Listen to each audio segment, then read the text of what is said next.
Greetings, fellow mortals. Just a reminder saying it's just my opinion is for cowards. King of the Hill used to be the odd man out for me when it came to adult cartoons. When I was a kid, I didn't understand the humor as much as The Simpsons, Family Guy, and South Park. But I also was allowed to watch King of the Hill, so there really wasn't the thrill of watching it when no one else was around and getting away with something. So there is that.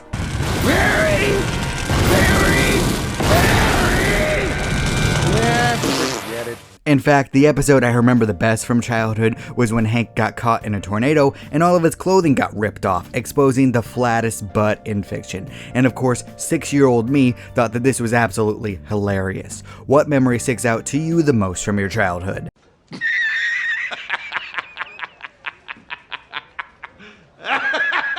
It's only as I got older that the show started to make more sense to me. This is because the comedy of each episode has to do with character interactions and odd situations in mundane circumstances. It has its feet firmly planted in reality, so much so that I could picture most of the episodes actually happening in real life somewhere. You've seen this before?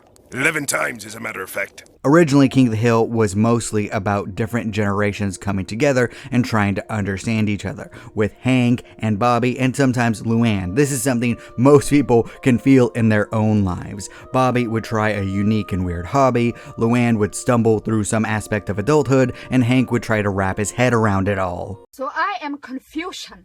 Why is this one Kansas?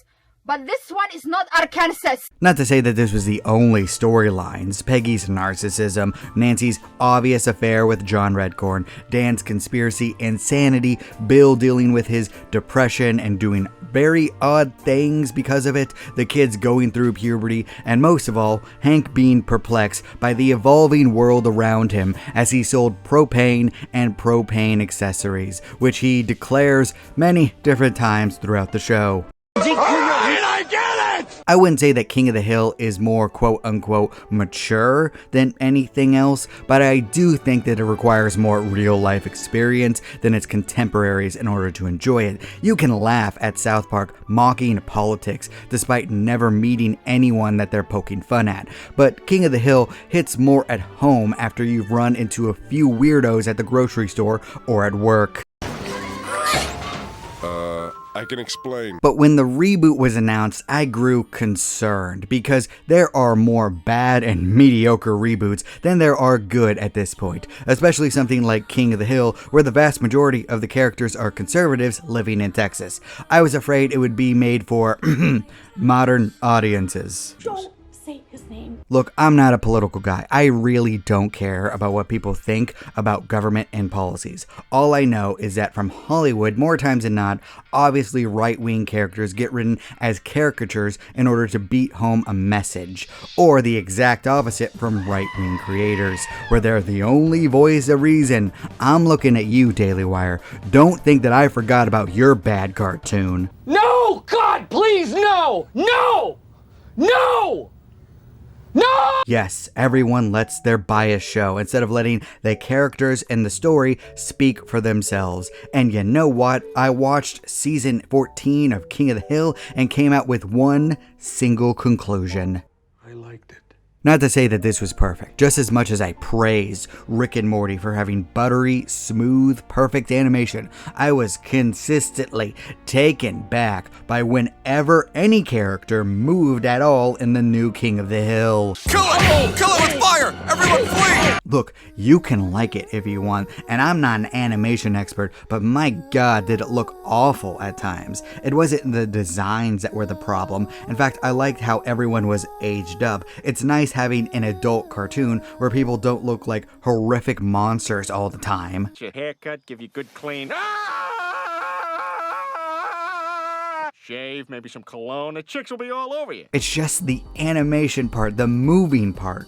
Everything felt as though they were on a shoestring budget, which they probably were, so I don't want to beat a dead horse too much, but if I was grading this solely on that aspect, well, I was not pleased. Disappointed! God! There was also some of the voices. Look, I know that multiple actors passed away, and that replacing them is close to impossible because of how perfect the original cast was. But that didn't change the fact that I couldn't immediately tell that Dale and any other replacements were speaking. They did their best, but you can't beat the goats. He's out of line, but he's right. And if there's a season 15, the same thing will happen to John Redcorn if he isn't killed off in storyline, because Jonathan Joss was taken from this world too early, allegedly because the shooter didn't like the fact that he was gay, which is a horrific and terrible thing to know. I hope the trash that killed him rots in jail forever. Rest in peace, Chief Ken. I loved your work a lot.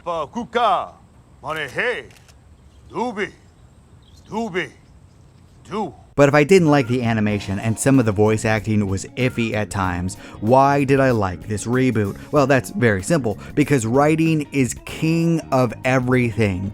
All other issues fall away the moment that good writing comes into the picture. You want a great example? Look at Ping Pong, the animation. It looks absolutely terrible. The concept is stupid, but that writing though, oh, it is so top notch. Still alive! Oh, so delicious! Not gonna lie, I was a little taken aback by the premise. Hank and Peggy returning to the States after living in Saudi Arabia for multiple years. Hank worked on propane and propane accessories over there. I get it! And he made enough money to retire at the age of 50 without any concerns at all about finances, which does explain why someone as patriotic as Hank would willingly leave America to live somewhere else. The call of excessive amounts of cash can overcome anything. It's not about money, it's about sending a message.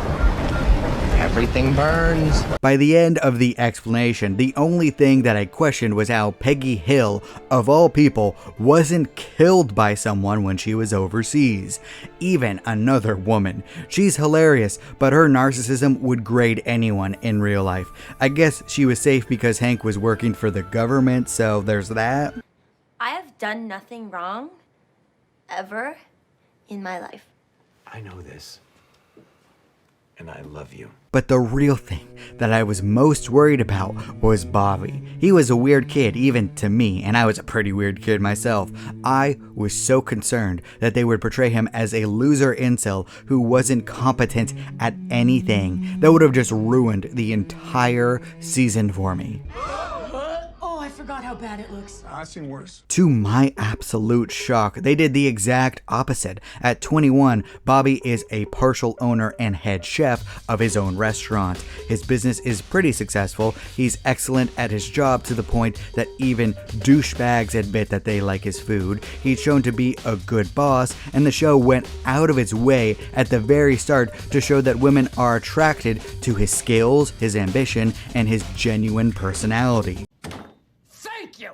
In fact, Bobby is, without a doubt, the most relatable character I have seen in a long time. He has the common sense of Hank while being more open about his feelings and understanding the world around him. Of course, he's still able to call out the raw insanity around him when he sees it. What you just said is one of the most insanely idiotic things I have ever heard. The episode where he's trying to get charcoal was the funniest episode of the entire season for me. I was laughing the entire time. It was a perfect episode of television. Flawless writing, 10 out of 10, would recommend.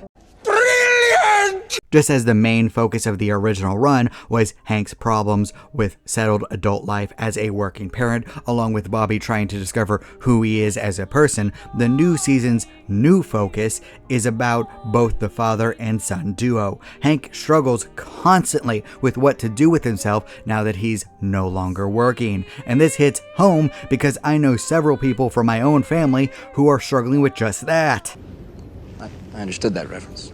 Meanwhile, Bobby's struggling with running a business and navigating life as a relatively new adult, and he's doing a pretty impressive job, all things considering. I wouldn't have been able to do all that at 21, so I guess Hank and Peggy did do a good job with him, even if he is in fact far from flawless. Hi, Mom. I brought home some laundry. Oh, okay. Is your washing machine still broken? What? Oh, yeah.